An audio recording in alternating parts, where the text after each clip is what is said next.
Hello YTPC, this is Steve and you're watching Smoking Cardboard. I'm smoking some Amphora Burley in my Morgan Bones Virtual Pipe Club 2020 Paneled Levant pipe. So this was a pipe I got in 2020, shocker. So this would have been second year that I was pipe smoking. And I decided to only smoke Amphora Burley out of it because I decided I liked Amphora Burley. And it's kind of included a couple other blends, but for a long time that's all I smoked in it. The other blend that I smoked that is to me very similar, which is Mac Baren Golden Extra. And if I smoked on all Burley type blend, like Wessex Burley Slices or something like that.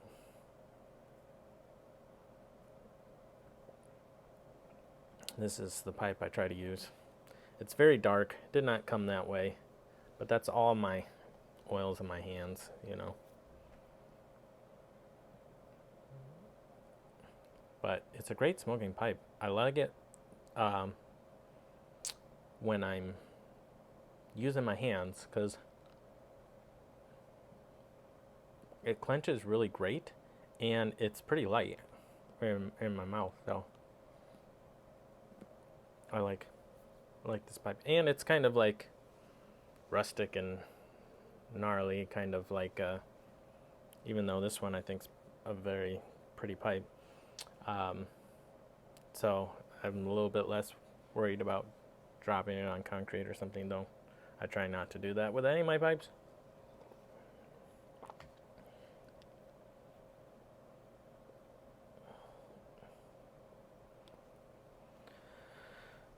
There's been something on my mind and heart for a while now that I'm just kind of trying to absorb and learn more about.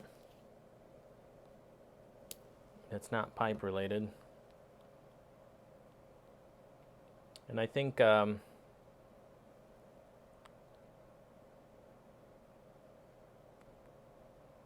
not sure that everyone will feel similar to me, but regardless, I've been thinking or realizing that I've been pretty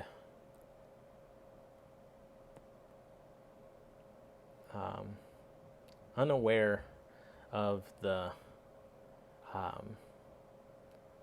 effects of my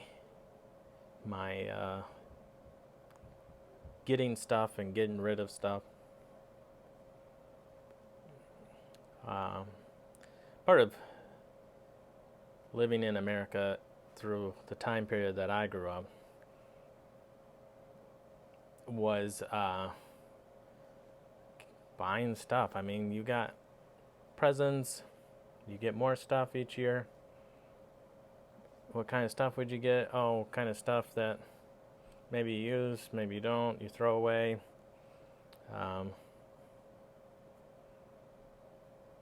But then as the years go on, you're still just acquiring so much stuff. And once the stuff wears out, you kind of just throw it away to acquire more stuff. Not really worried about the longevity of your stuff because it's affordable and you can replace it. And so you'll get a lot of stuff that doesn't last very long, but it didn't matter because it wasn't very expensive. And so our lives were my life kind of centered around the thought process that what's a good financial decision to make, rather than uh, what's my responsibility in this stuff that I'm acquiring, and how it's getting rid of, and all that stuff. And just kind of think about how selfish and kind of privileged sort of mindset it is to not care about it and just throw it in the trash and not worry about it. Not my problem then, because our society kind of set up around that. Just throw it in the trash and don't worry about it.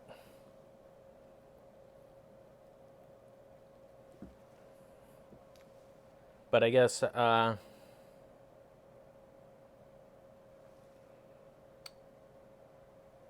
some of the stuff that brought it especially to the forefront is the idea of kind of learning that all this stuff that I'm recycling doesn't always necessarily get recycled, or the ability for it to be recycled. And so now I'm trying to educate and learn a little bit more about things that are ways that I'm receiving products, and the longevity of just the extra junk that comes along with it. If you buy a cord, you get all this packaging and crap, and you just throw that away right away. And some of that stuff breaks down, and some of it doesn't. It just seems pretty irresponsible. And yeah, just learning about how we kind of, as a rich nation, can solve some of those problems by shipping our plastics over to other countries that maybe they say they're going to process them but don't, and just have heaps of piles of junk in their country to make some money. And now it's kind of just passing off this larger problem.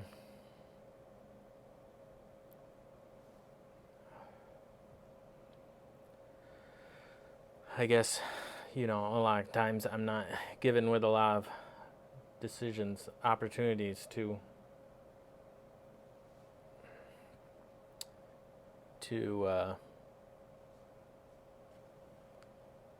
decrease my footprint on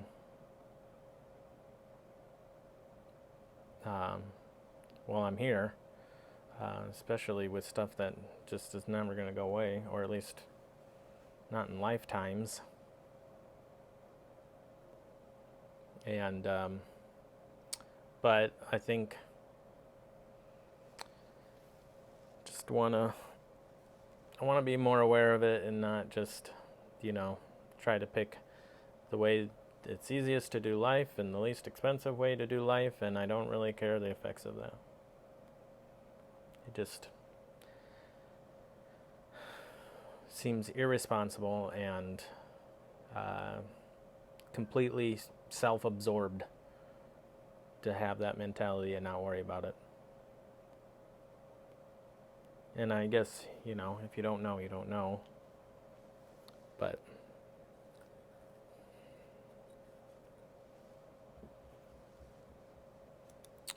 anyway, sorry. I guess I say sorry because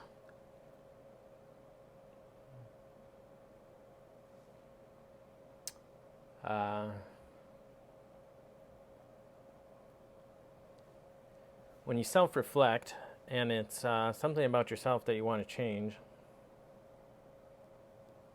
and it's pretty relatable to others, it can be kind of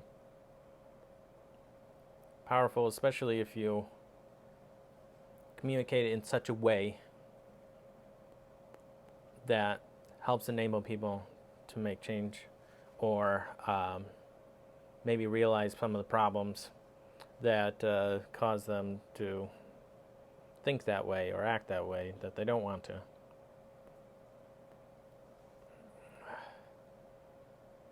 But this problem could be far more uh, subjective.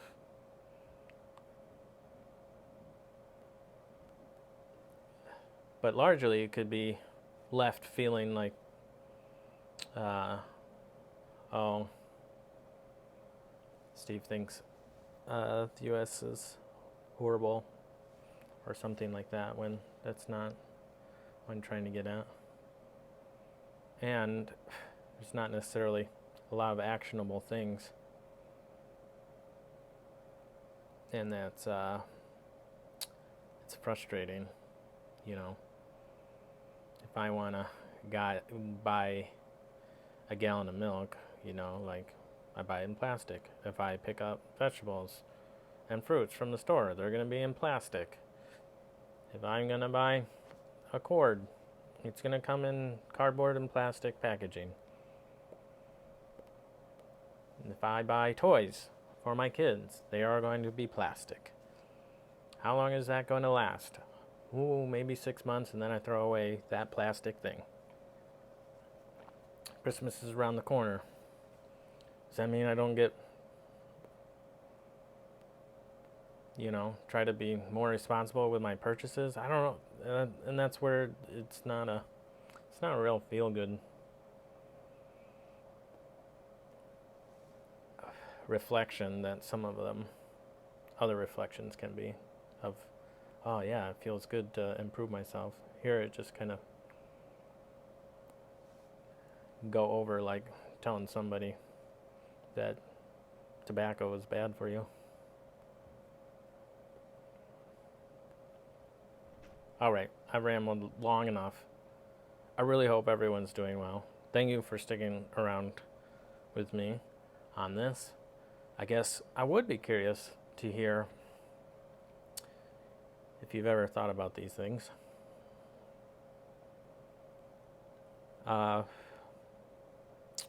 Yeah, I'd be curious. But I hope you're well. Talk to you later. Bye.